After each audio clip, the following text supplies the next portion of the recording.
Itu yang kedua, masuk kaburo makta. Kita sepakati saja lah, janji kita pada orang, insya Allah tanpa kita batalkan, itu masuk kaburo makta. Kalau tadi masuk kaburo maktan, yang pertama angan-angan kita duga karena diberi anugerah Allah berupa hidayah tidak dikelola. Nah, kalau yang kedua, kenapa kaburo maktan? Kalau karena menjatuhkan derajat iman ke munafik. Wa ayatul munafik salah satu tanda orang itu munafik sejati adalah 3. 1, kalau berjanji ingkar. 2,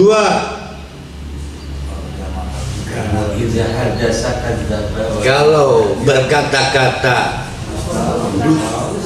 dusta. 3, kalau diberi amanat khianat. Tuh, yang pertama adalah kalau berjanji. Nah, insya Allah berjanji ke siapa? Kalau ya tetap juga berjanji. Itu yang kedua. Jadi diduga timbulnya kemurkaan Allah karena menjatuhkan derajat. Sudah diberi modal iman, akhirnya jatuh ke munafik.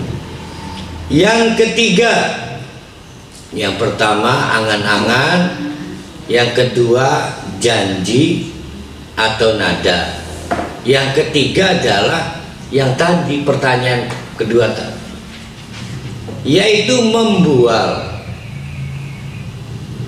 Beberapa orang nggak mau prestisenya jatuh. Kemarin pas ikut perang tuh, saya mah kewalahan, nangkis segala. Wih, saya mah pas itu juga sama itu, padahal gak datang ke peperangan.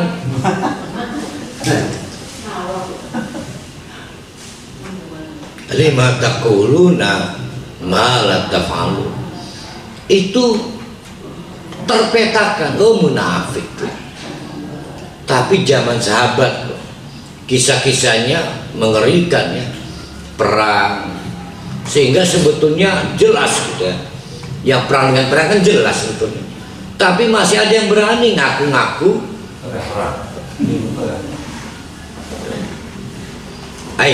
Sebelum terus ya, masih kedua dulu. Ada contoh dari Nabi dan ini wajib kita pegang. Dikisahkan seorang anak dipanggil mamahnya. Mamah itu perempuan ya? Ya ibunya. Nong atau apa di Arab dia? Ding bela. Ding sini ding. Ditegur oleh Rasulullah, Arbib apakah akan anak Ira? Dipanggil itu mau diapakan? Mau saya kasih kurma. Ingat, lima taquluna ma la taf'alu. Kalau kamu tidak ngasih kurma, tuh, kebayang nggak hadisnya tuh?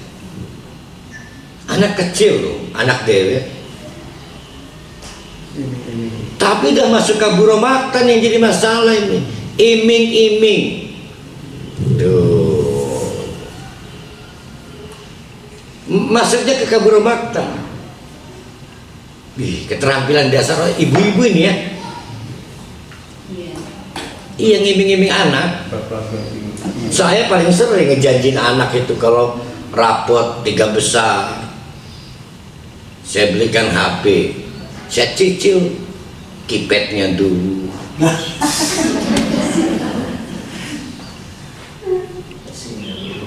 Itu populer, cerita tadi itu, hadis itu populer, masuk ke kaburo maktan.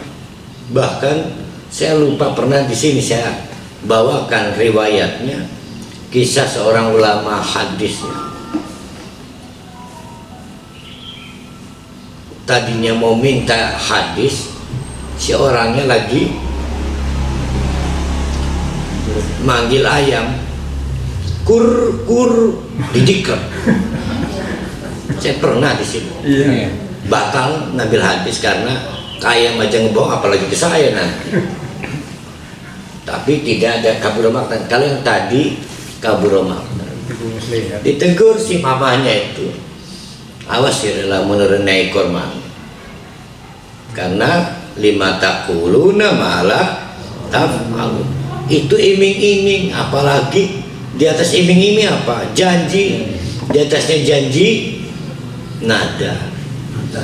Yang tadi melengkapi kedua. Yang ketiga, yaitu ngaku-ngaku membual, mengerjakan suatu amalan padahal tidak pernah. Praktek di zaman sahabat, ngaku ikut berperang padahal tidak. Takut kalah gengsi. Gampang ditebak kenapa Allah sampai murka, karena berbohong. Ya. Masuk kepada ayatul munafik.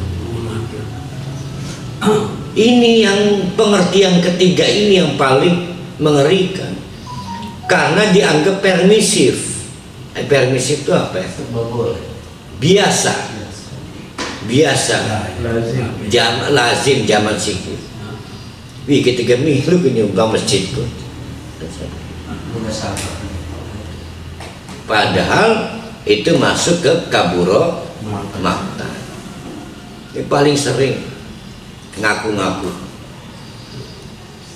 Apalagi yang sifatnya investasi umat, pesantren, tempat ibadah. Jadi itu Ustaz mengiming-imingi anak-anak nggak boleh Ustaz?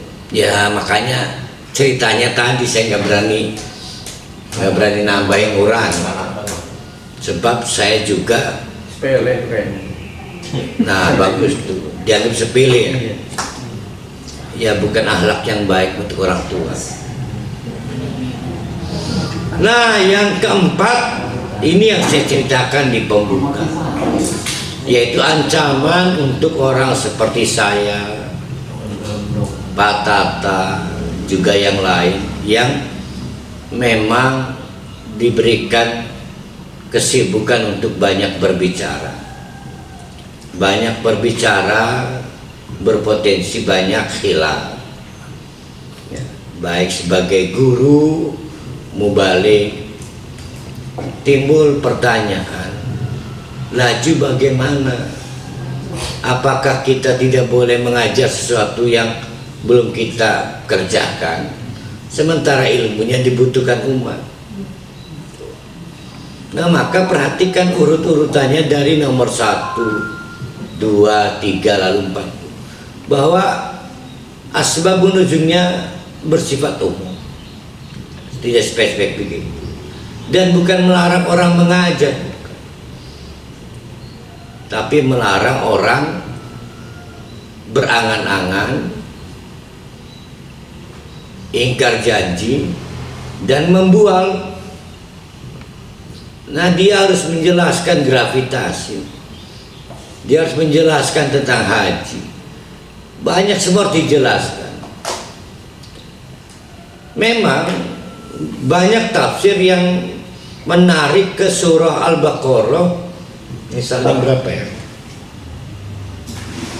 ayat 44 misalnya, Al-Baqarah 44.